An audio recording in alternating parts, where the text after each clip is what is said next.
Hoje em dia, é seguramente conhecida pelos seus casinos e a sua semelhança com Las Vegas. Mas na verdade Macau foi sempre uma cidade falada por muitos.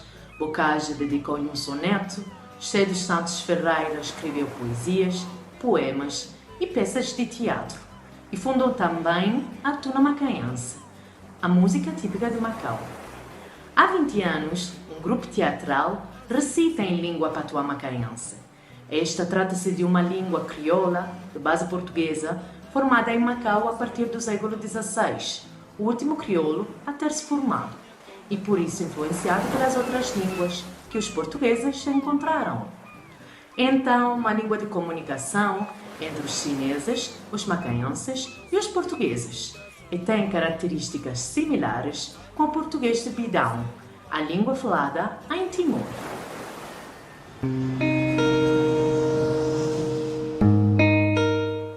O português de Bidão é uma língua crioula baseada na língua portuguesa, que está praticamente extinta. Foi falada até a década de 1960. Então hoje fala-se o teto e o português, que são as línguas do sistema do ensino timorense. Existem também muitíssimos dialetos, mas um só une todos, o dialeto de Dili, o tetum praça. Um dos escritores timorenses que teve a possibilidade de vir à Itália, aqui em Pisa, falar de si mesmo e dos seus livros foi Luís Cardoso. O seu primeiro livro chama-se Crônica de uma Travessia, que narra a travessia do rapaz que passa pela colonização portuguesa e pelas travessias nas terras de Timor, porque tem muitíssima variação étnico-linguística, tanto que podemos dizer que atravessamos de nação em nação todo o Timor. Timor foi sempre o ponto de encontro de várias pessoas e viu na sua história duas grandes invasões: invasão dos aliados e depois dos japoneses. O resultado, encontramos no estado do Cristo Rei a atração mais popular de Dili.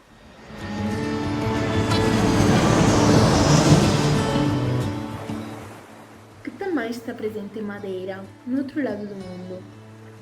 Esta ilha é conhecida pelos seus arraiais, entre os quais a mais famosa a Festa da Flor, a homenagem à primavera e às flores.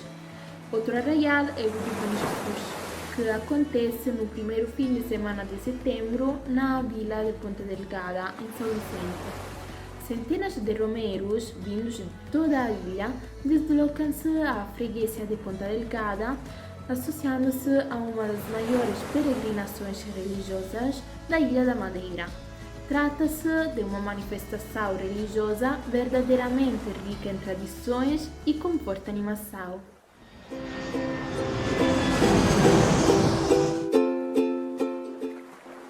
Exatamente, Ponta Delgada. Tal como aquela em São Miguel, a ilha principal dos Açores. Outrora era um porto seguro nos Açores para as naus que navegavam para a Índia e, por essa razão, tornou-se uma das maiores e mais importantes cidades de Portugal. Com a industrialização do país, a cidade perdeu o seu estatuto, mas manteve a sua riqueza patrimonial e paisagística única. Atualmente, Ponta Delgada tem mais de 500 anos de história e é considerada a capital econômica dos Açores. Uma curiosidade sobre esta cidade: tem uma plantação de ananás.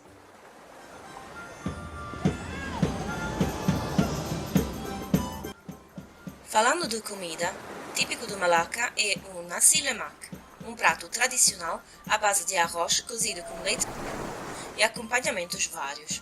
Ovo cozido, fatias de pepino, amendoim, peixe, alho e o sambal, um molho muito picante. Outros pratos são o caifão, arroz e frango marinado, ou o roti canai, de origem indiana. Há mesmo um delicioso gelado com feijões, o chendol. Entre as várias influências culturais há, claro, a portuguesa. Mesmo aqui podemos encontrar os pastéis de Belém, os famosos doces de Lisboa.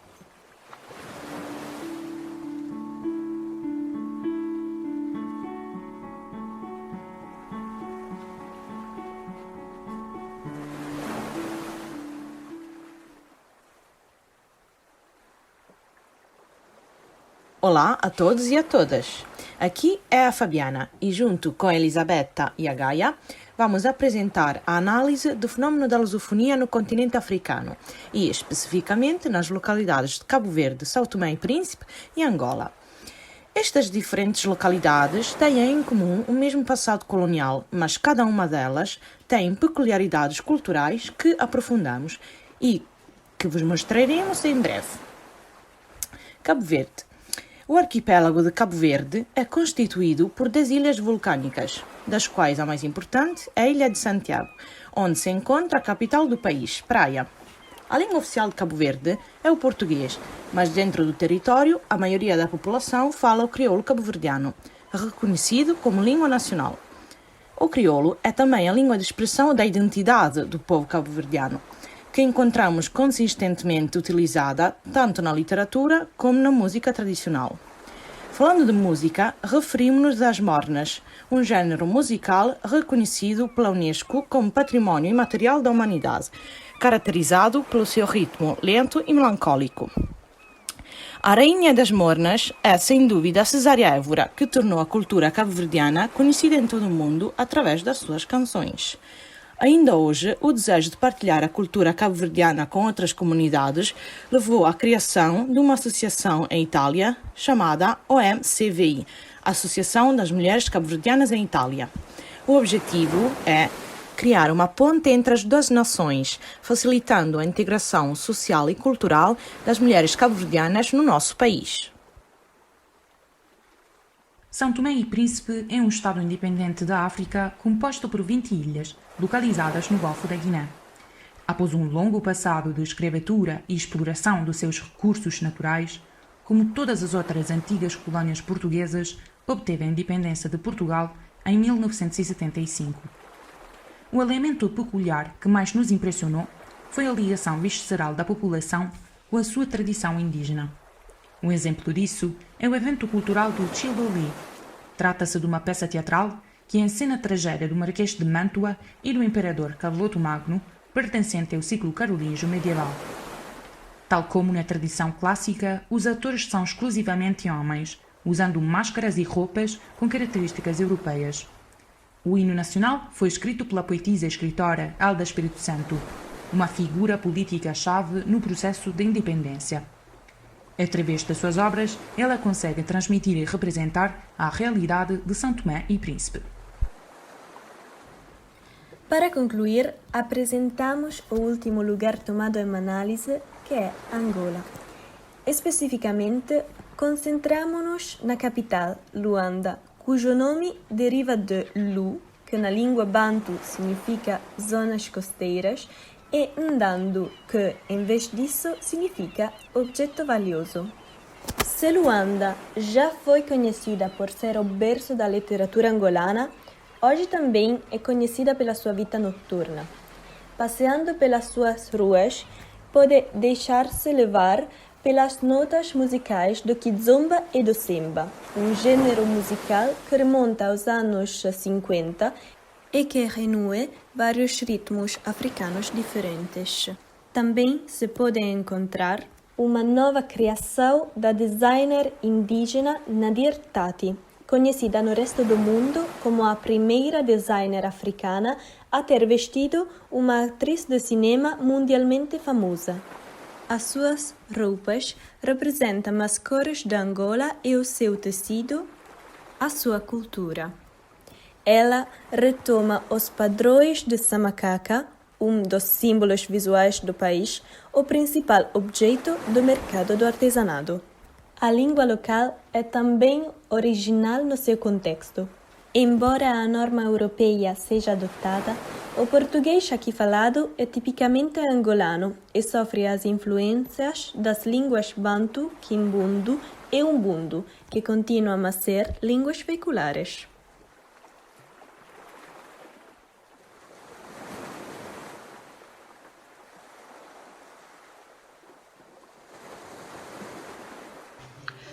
Começamos a nossa viagem de grupo no Brasil, mais precisamente na cidade de Manaus, a capital do estado de Amazonas. O Rio Negro, que marca um dos limites da cidade, chega até o rio Amazonas, que o acolhe no seu curso de 6.400 quilômetros. Usando as palavras da poetisa Astrid Cabral, nascida na capital amazônica, a água do rio é doce, mas também se zanga, e está povoada por jacaré, candiro, piranha, e, portanto, acaba por não ser tão doce como parece. A terra brasileira acompanha o fluxo do rio que leva consigo, junto à água, palavras, imagens e histórias, até hoje e até nós. Uma das muitas histórias que se podem ouvir entre as árvores ao longo do rio é a lenda do Curupira, um pequeno anão com cabelos vermelhos, pés ao contrário e uma grande força física. O Curupira é o protetor da floresta e volta-se contra todos aqueles que a ameaçam. Os índios, em efeito, tinham tanto medo dele que ofereciam-lhe presentes quando entravam na floresta para impedir que fossem vitimados. Além disso, a lenda fala também que o pequeno anão gosta muito de receber como presentes fumo e cachaça. O Curupira é um habitante das florestas, então, para encontrá-lo, é preciso adentrar na mata densa, já que ele evita locais com grande presença humana.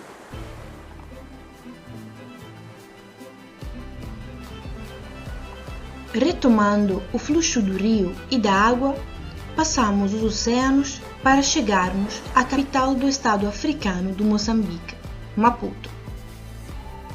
Atravessando rios, mares, oceanos e continentes, como fizemos no nosso projeto, também os portugueses viajaram até a costa moçambicana, onde, junto aos navios, chegaram também o ar e o som lusitano, o fado.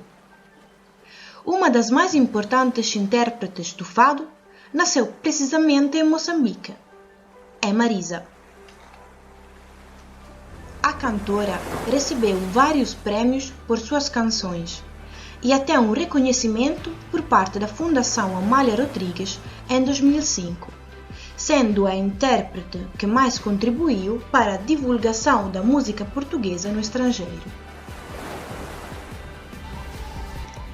Mais além da continuidade com respeito à tradição lusitana, Maputo apresenta vários aspectos típicos, como o artesanato, a cozinha e também as flores.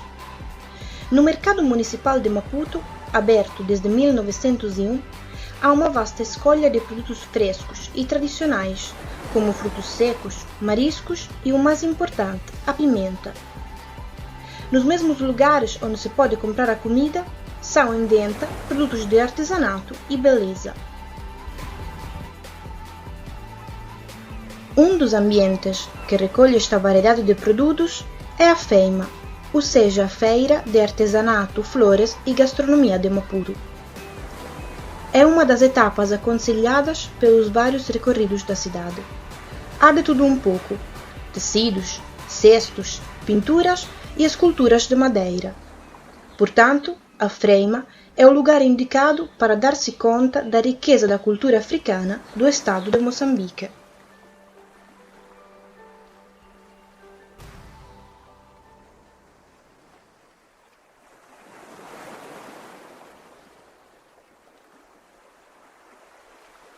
Olá, pessoal! Vamos lá devagar. Somos a Susana, a Carolina, a Carlota e a Alessandra. E queremos apresentar-vos Lisboa por meio das palavras de Requiem, o livro de António Tabucchi, que, como podem ver no nosso trabalho, foi um professor, um tradutor e, claro, um escritor. Os argumentos extrapolados são os da geografia da cidade, seja os lugares visitados pelo protagonista da obra. Mas também a arte que podemos observar em Lisboa, onde não há só museus, mas também uma variedade de arte urbana. Além disso, falamos sobre os pratos que encontramos em Requiem e de alguns típicos de Lisboa. fado e das festividades, como a de Santo Antônio e, finalmente, do sotaque dos lisboetas, os quais acham na hotel. Oi, gente! Tudo bom? Somos ainda as garotas que tinham falado de Lisboa e agora vamos falar da Bahia. Nesse caso, escolhemos o livro Dona Flor e seus dois maridos, de Jorge Amado. Na primeira parte, podemos ouvir e ver notícias sobre o livro, o escritor e, se quiserem, assistir ao filme. Em seguida, vamos apresentar os lugares que se encontram no livro e que são símbolos da cidade, como o Pelourinho. Outro aspecto que sublinhamos é o da língua baiana, que tem muitas gírias que podem conhecer por meio dos links que acrescentamos no nosso trabalho. Além disso, a protagonista da obra é uma ótima cozinheira e, através dela, podemos descobrir o que são abarás, acarajés e outras comidas. Mas não só. Queremos mostrar-vos festividades, as músicas, a capoeira. E o intrigante e assustador candomblé, religião afro-brasileira, que o mesmo Jorge Amado praticava.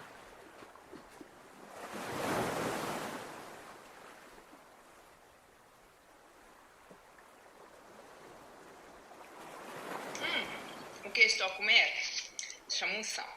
Um prato de origem árabe, mas também um prato típico de Macau, de Portugal e também de Goa, sim.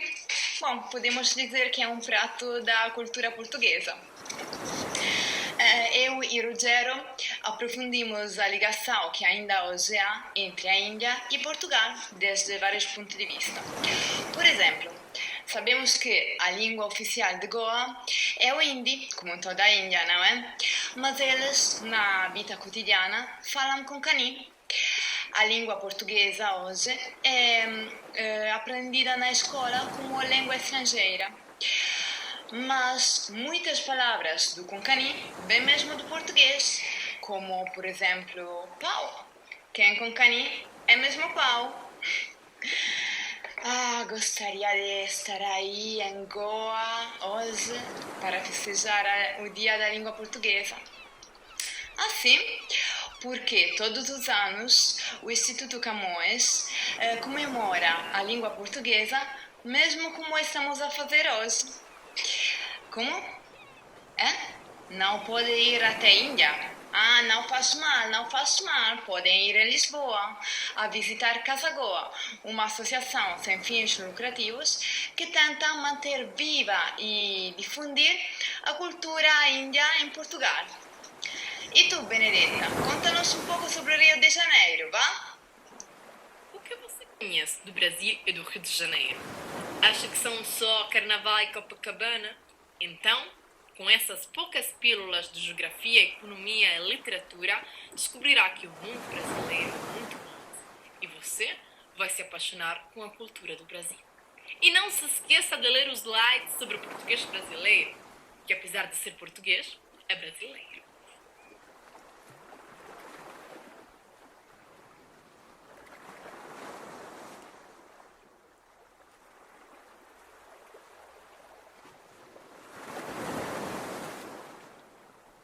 Carnaval Tribal. O Carnaval de Bissau é um dos maiores da África. Desfilam máscaras de todo o país e máscaras típicas dos bairros de Bissau. O Carnaval Tribal africano, de facto, é a celebração da união e das diferenças entre todas as etnias. Cada etnia reproduz as suas tradições, danças e vestuário. As máscaras tribais representam sacerdotes, guerreiros, xamãs e dançarinos. No arquipélago de Bijagós, o mais conhecido é o Carnaval de Bubaque. No desfile representam-se as diferentes épocas da cultura de Bijagó através das máscaras e indumentária sacra do arquipélago. Típicas são as andas que usam os dançarinos e que são chamadas Meletcho. Guiné-Bissau. Fenómenos linguísticos. O português é a língua oficial da Guiné-Bissau, mas quase nenhum guineense fala português como primeira língua e só 13% como segunda. A língua nativa da maioria dos guineenses é um crioulo, e o mais importante é o crioulo. O crioulo influencia o português guineense e o português influencia o crioulo, sobretudo no léxico e na fonética. Não há muitos exemplos de crioulo, visto que se trata de uma língua primeiramente oral, mas é possível encontrar algumas fábulas populares escritas nesta língua. As Ilhas dos Bijagós são património mundial da Unesco e têm 2 parques nacionais. Os habitantes não são originários destas ilhas e chegaram a elas enquanto fugiam.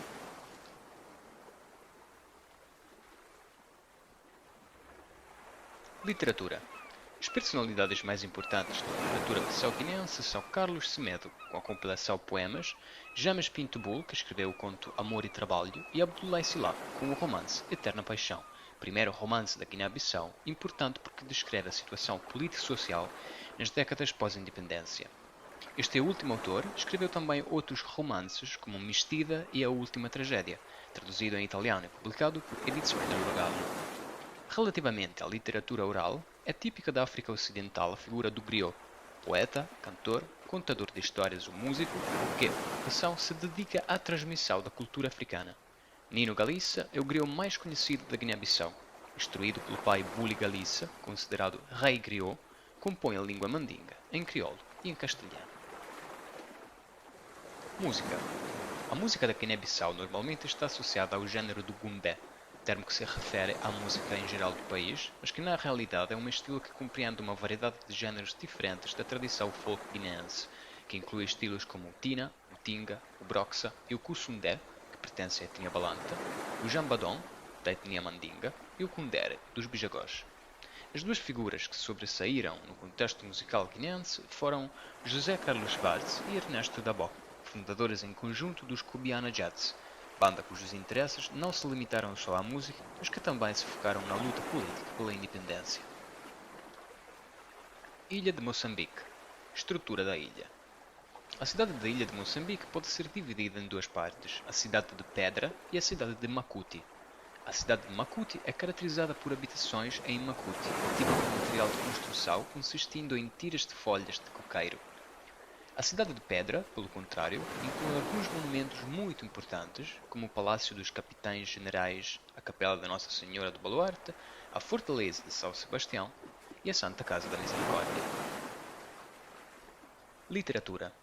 O escritor moçambicano Rui Nofli, na compilação de poesias e fotografias A Ilha de Próspero, roteiro poético da Ilha de Moçambique, descreve a multiculturalidade da ilha, denunciando a falta de liberdade religiosa e a submissão dos africanos, indianos e muçulmanos, presentes na ilha desde há séculos, aos colonizadores portugueses.